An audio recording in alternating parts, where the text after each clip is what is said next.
All right. Hi, this is an introduction to film analysis with a little bit of history tossed in. I'm Jake Egatucci, your instructor. This is to supplement missing our day one class. So let's go ahead and move forward. So let's just start with the basic idea of what we do when we analyze something, because that's basically our primary focus in this class. Anytime you analyze something, you simply break it into component parts. And usually the reason that we do this is so we can interpret how those parts work together to create some kind of an effect, whatever that might be. So analysis can apply itself to film, to engineering, to literature, to social science, to anything. We're simply applying this basic concept that is breaking a whole into component parts for the purpose of better understanding it. We're going to apply that to film throughout the course of the term. Now, one theory holds that to understand how to analyze film will lead you to more enjoyment of film in general. And so I'm going to offer that as a theory, not as a rule. And so I'll pose this basic question: what do you think about that? So again, just consider that. Consider how analysis in your past experience applied to anything. Sort of consider how that's impacted how you experience the thing itself, the thing that you analyzed. In the case of film, we'll be considering whether or not that increases enjoyment. And we'll open this up to further discussion in class as well. So again, we'll go with this basic question. We'll keep posing as a question. Does knowing how something works always make us enjoy it more? Now, early on in film's sort of development, before film was really film as we know it today, Maxim Gorky called it the kingdom of shadows. And part of this idea was that moviegoers like to immerse themselves in the lives of fictional characters. They developed opinions about historical events based on how those characters were situated in historical events, and much film early on was about historical elements. Not all, but plenty. And then also moviegoers become captivated by artistic combinations of color, light, and sound. And even, I guess it's sort of hard to believe today, but early on film was looked at as a potential threat to our experience of the real, right? Because films threaten to sort of pull us away from our experience of reality and subsume us with these sort of worlds that were not true, whether or not they were actually rendering historical events or not. They weren't of the world, so to speak. And that's very different now relative to our attitude towards film. But early on, film faced that type of sort of early resistance relative to how it could impact our experience of the real world. So again, Gorky was situated on the idea that it became a place that wasn't quite real, even though it reflected the real. So it was the kingdom of shadows. And again, this was taken, for some people, it was a beautiful thing. For some people, it was a threat to society in general. So I'll pose a couple of other questions just to hold out there. Does such immersion demand analysis? That is, I think that desire to be immersed in film is something we still hold today. That is why we seek out narrative film, because we want to immerse ourselves in something, right? So does that type of immersion demand analysis? That is, should we have to analyze why we seek out alternative realities to immerse ourselves in? Also, does such analysis enhance such immersion? That is, once we actually break down film and figure out how it works, does it help with our sense of immersion in film? Again, so hold on to these questions till the end of the presentation. All right, so let's focus just for a bit on the origin of moving pictures in general. Again, this class is not a history class relative to it's an introduction to film analysis. It's not film history. That is in and of itself a class.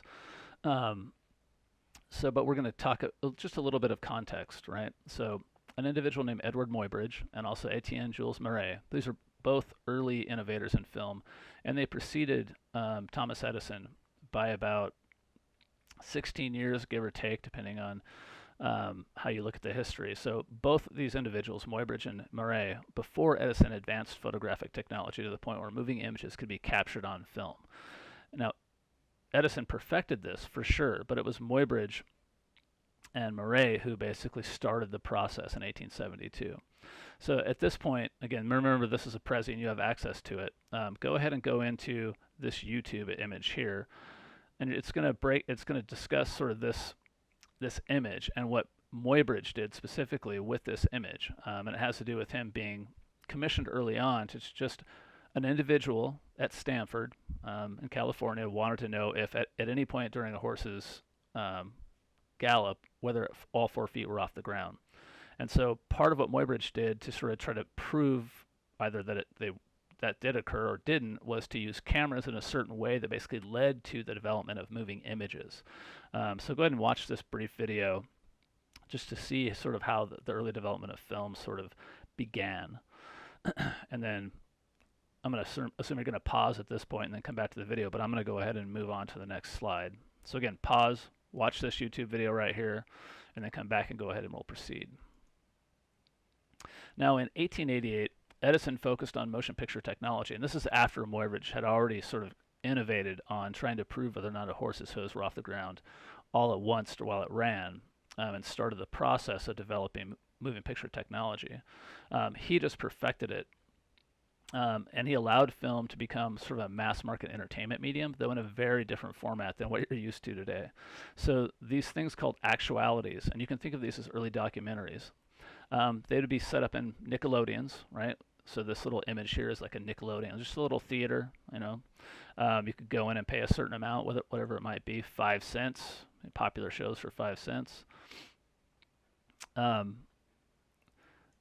it looked something like this. You know, if you were going to go pay your 5 cents to entertain yourself, you were walking into a building, you were finding a kaleidoscope like this, or a kinetoscope, sorry, like this. I don't know if you can barely see it here.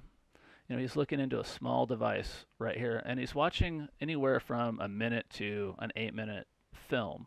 And there were actualities because they really weren't narrative film. They weren't telling stories. They were showing, let's say, factory workers walking out of a factory, or they were showing some aspect of everyday life that had been caught in a moving picture format.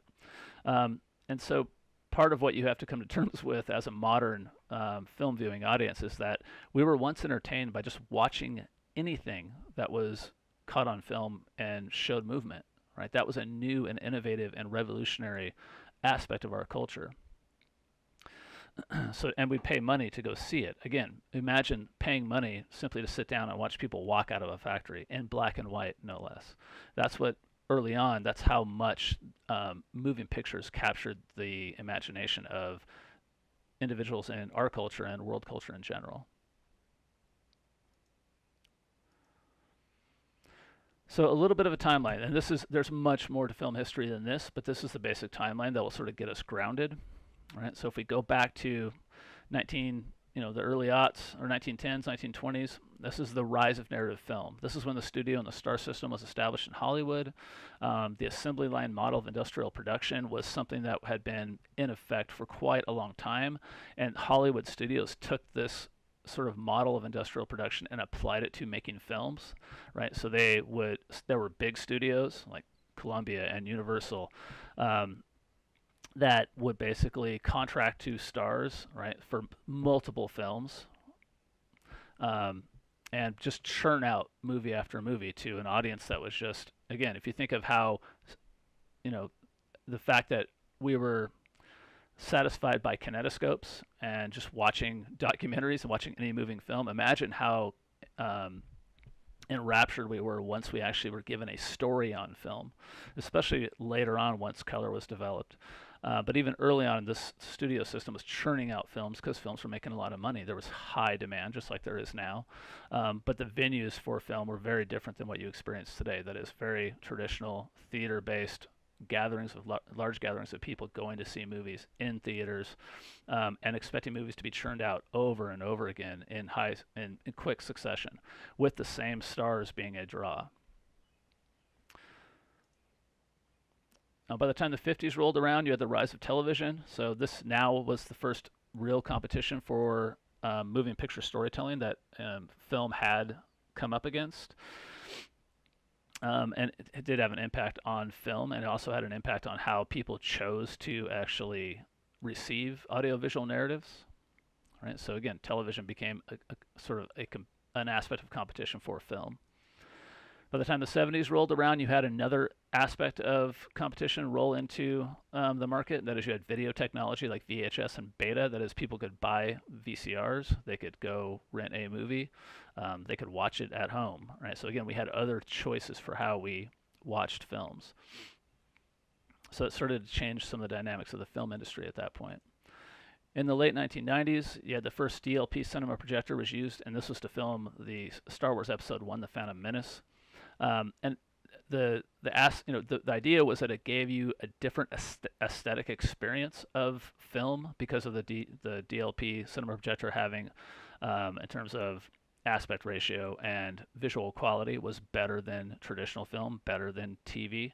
And this was again, for thinking about how film had competition from television and from take home movie rentals. This was, they had to find ways to innovate to draw people to theaters, so they would make choices for how they would watch audiovisual narratives that put television and video sort of to the wayside.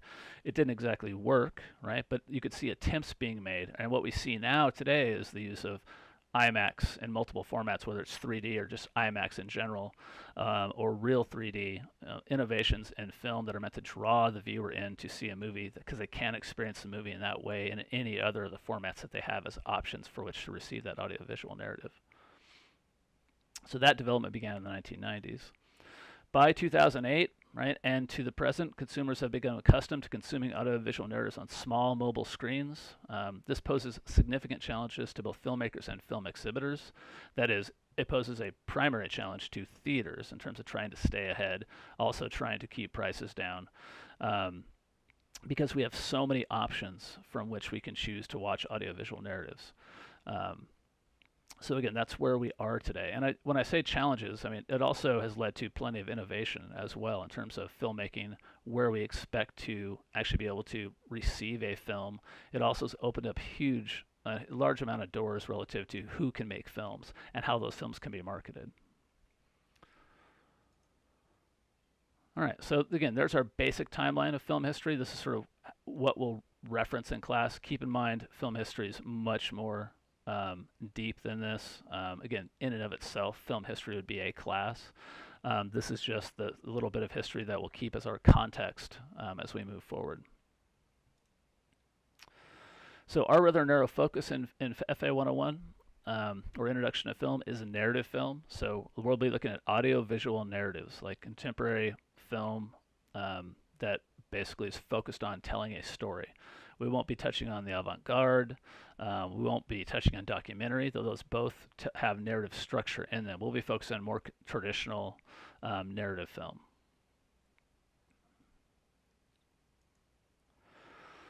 So I'll come back to this question. Do we need to analyze a film to enjoy it? Right? And my basic question, or my basic answer, is perhaps not, but we do need to analyze a film to better understand and explain how and why it affects us. And that's going to be our primary focus, is basically establishing audio-visual literacy. And this is something you guys all have, unless you've not been consuming films your whole lives, which is, or not been consuming audio-visual narratives your whole life, which is hard to believe.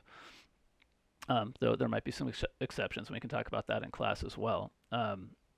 But what we'll be focusing on is how we can break down a film so we can better understand what the filmmakers were attempting to do to create meaning or to affect us in some way, right? So, and we already sort of know how to do this. That is, you know how to read a film.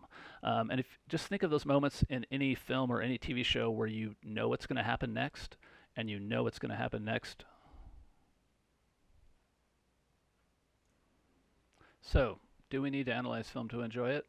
And my basic answer is perhaps not, right? But we do need to analyze a film to better understand and explain how and why it affects us. And that will be our primary objective over the course of the term, is to talk about how the component parts of film, those parts that you've analyzed, broken up into their independent parts, how they work together to create meaning and or effects on the viewer of the film.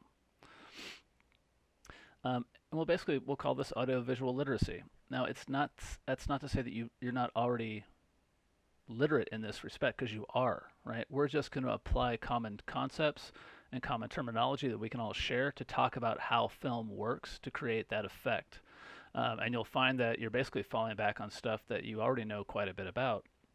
And if you think about any time you've watched a film or an episode of a series and you knew what was going to happen next, usually it's because there's some signal in the audio-visual structure that you've got used to that helps you predict what's going to happen next.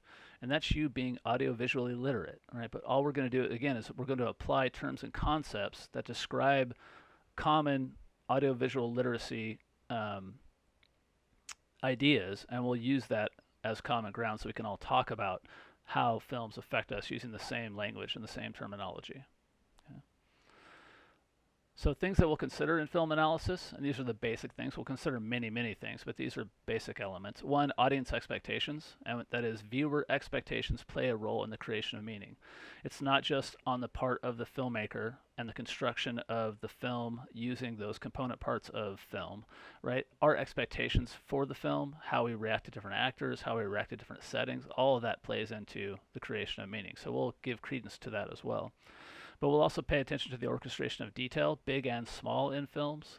So we'll acknowledge the fact that filmmakers organize details in very, very precise, planned ways to create a particular meaning. Now, in many cases, that plan, once the viewer gets a hold of it, right, and experiences the film, that plan doesn't always necessarily play itself out because viewer expectations can get in the way of that. So we'll talk about the interrelationship of those two things. We'll spend some time with audience expectations, and you'll basically reflect on your own audience expectations. But in general, what audiences expect from an audiovisual narrative are the following: cause and effect storytelling being the first.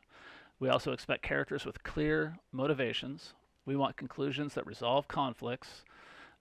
We want films to adhere to their genre conventions. Again, we'll talk about this more in class. We expect star power, and we sort of look towards director tendencies to sort of shape the type of film experience that we should get based on who the director actually is. Now, so there are plenty of exceptions to these basic expectations. That is, I realize that sometimes we don't always just want cause and effect storytelling, or sometimes we want characters that have less than clear motivations, that are mysterious. So we'll talk about some of those exceptions, but as a general rule, in general, most film viewing audiences have got used to experiencing these elements that we see bulleted here relative to the makeup of a film. We'll also pay attention to the orchestration of detail, and there are two basics here that I'll bring up now. There's the motif, or any pattern that we see in film, a detail of any kind, visual, auditory, and narrative. Any detail of any kind that takes on significance through repetition over the course of a film. Okay, so before you sort of struggle to think of some examples, go ahead and pause this video and go back to the actual Prezi and watch this YouTube video. So and you don't have to watch the whole thing. You can get about halfway through it and you'll get the gist of it, but it'll give you some basic concrete examples of what I mean by a motif. Okay. We'll also look for parallels in film. So the use of a visual, sound, or narrative device that asks viewers to compare two characters, two objects, locations, or events. So those are parallels, and parallels usually are a primary element along with motifs for developing meaning in film. And as an illustrative example, if you've seen Full Metal Jacket, which is a Stanley Kubrick film, 1987-ish, I think, maybe 88, the film itself is divided into two different settings. One is a boot camp setting, and the other one is a Vietnam setting. So here on the left, you see the boot camp setting, and here on the right, you see the Vietnam setting. And notice how strikingly different things look relative to the color palette between these two elements, because that's a significant aspect of the film's mise-en-scène and how it creates a distinction between these two experiences. But early on in the film, in boot camp, and this is Private Joker, he's asked by the drill sergeant to show his war face. And then later on in the film, and this is towards the climax of the film, Joker's war face he shows his war face without actually anyone asking him to, based on a situation that he's in. And so you're asked to sort of compare early on Joker's rendering of a war face versus the war face that he inadvertently couldn't stop from coming out later on in the film, as a way of sort of deciding how his character is developed over time. So that's one example. And if you scroll over at this point here, there's a short clip that's going to put together these two parts of the film, so you can watch early on the situation where he's prompted to show his war face, and then the latter part of the film where he actually does, and the situation that sets it up. So you can pause this now and check that out before you move on. So we'll also pay attention to narrative structure. That is, we'll specifically openings and closings of films. So we'll see if there are parallels that can be brought up based on how a film opens and how it closes, to invite viewers to compare the beginning and end of a film to derive some type of meaning from it, some type of conclusion or closure. We'll also try to pay attention to turning points, that is, points in the narrative that signal the end of one section of the film and the beginning of another. And we'll consider camera work, editing, sound, and music, and how they contribute to our experience of turning points in film. So what is the point of paying attention to all these elements, right? Especially, relative to film, which is something that we're used to basically just sitting down, watching a film for enjoyment, purposes. So why, part of this, of course, is because you're in a class, right? But beyond just being in a class, what's the value in doing this? Why do we want to pay attention to these things?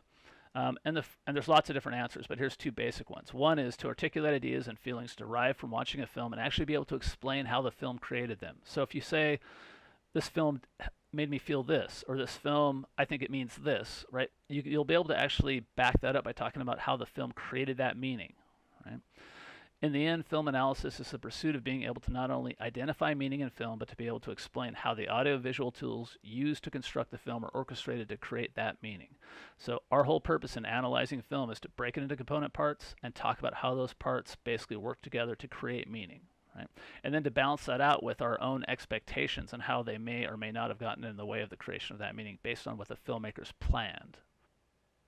So what do I mean by meaning? Right, and again, it's a term we throw around all the time, and we all know what meaning is, but let's just make sure we can clarify it. It's kind of like one of those terms like rhetoric, that you can say rhetoric, right, and you can sort of put it in a sentence and have it make sense, but when somebody asks you to define it, sometimes we struggle. So by meaning, it's not just what the film means to you, right? That is, it's not just about how the film made you feel on any certain level, though we're going to definitely acknowledge this and talk about it. It's about the intent of filmmakers. So analyzing films allows you to use the language of film to understand the intended meanings of the film itself. So you'll be talking about not only how the film made you feel, right, but also what you think the film is intending relative to the creation of meaning, right? So I'll come back to these two questions I asked you earlier as a way of closing out this presentation. Does our immersion demand analysis, right? That is, does our basic motive to watch a film so we can immerse ourselves in sort of the kingdom of shadows or an alternate reality, right? Should we analyze this at all, right? Or does that actually disrupt the power of immersion in general, right? That's something, again, think of these questions as we head into our second class, because we'll bring them up and discuss them in more detail and see what kind of opinions you guys have. All right, so, and much of this process for determining how immersion is affected by analysis and talking about how our enjoyment of film is impacted by analysis, or our appreciation of film is impacted by analysis, we'll sort of have to separate analysis from interpretation. Right, so we'll break down a film into component parts. We'll use the common filmic elements, which we'll develop this week and next week, to sort of set up terminology and concepts that we can use to help us explain our analysis. And then we'll offer interpretations of film. And this is where, of course, things can get subjective. That is, how one person analyzes a film for meaning can differ from another. And we'll be able to respect or diverging interpretations, or distinctions between interpretations, or even vastly, radically different interpretations, as long as they can be backed up with an explanation based on analysis that uses common terminology and concepts. So in that process, you'll be asked to make different types of statements: descriptive, evaluative, interpretive. Right? And these usually work together in any paragraph for multiple purposes, whether it's for film or describing anything else. But you'll start by describing something. You'll describe the film objectively, right? What happened in a part of the film, a scene, for example. And to describe the film, that will lead you to potential evaluation, right? But we'll basically be taking evaluation and we'll be downgrading its value for us, right? So we'll be describing aspects of film in order to interpret what we think the film means, not only for us as individuals receiving the film, but also what we think the film means based on how the filmmaker used the different aspects of film to actually create meaning.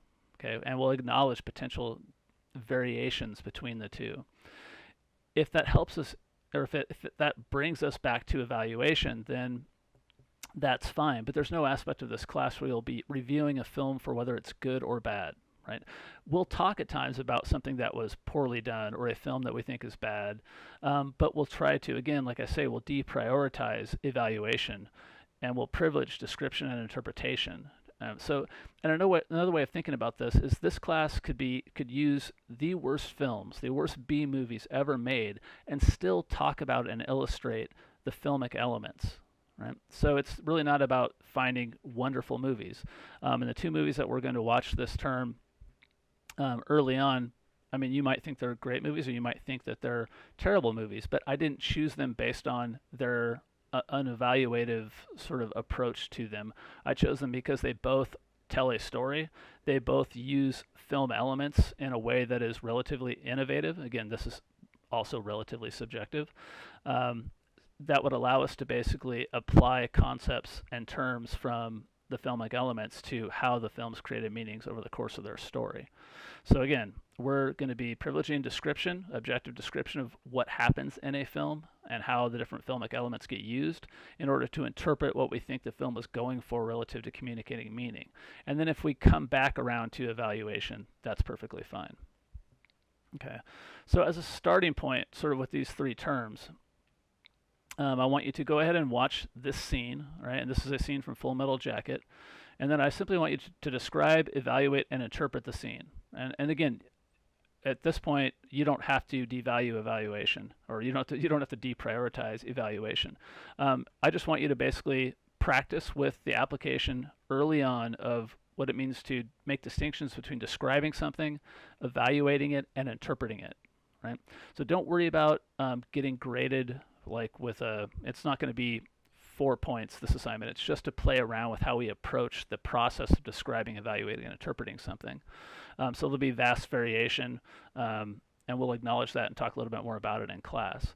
So again, what you're going to do is watch the scene and then create a brief written breakdown that describes what happened in the scene, evaluates the scene for whatever you think, whatever criteria you want to use to apply to it based on what you understand makes a scene good or bad in film. Again, at this point, we have not established any criteria.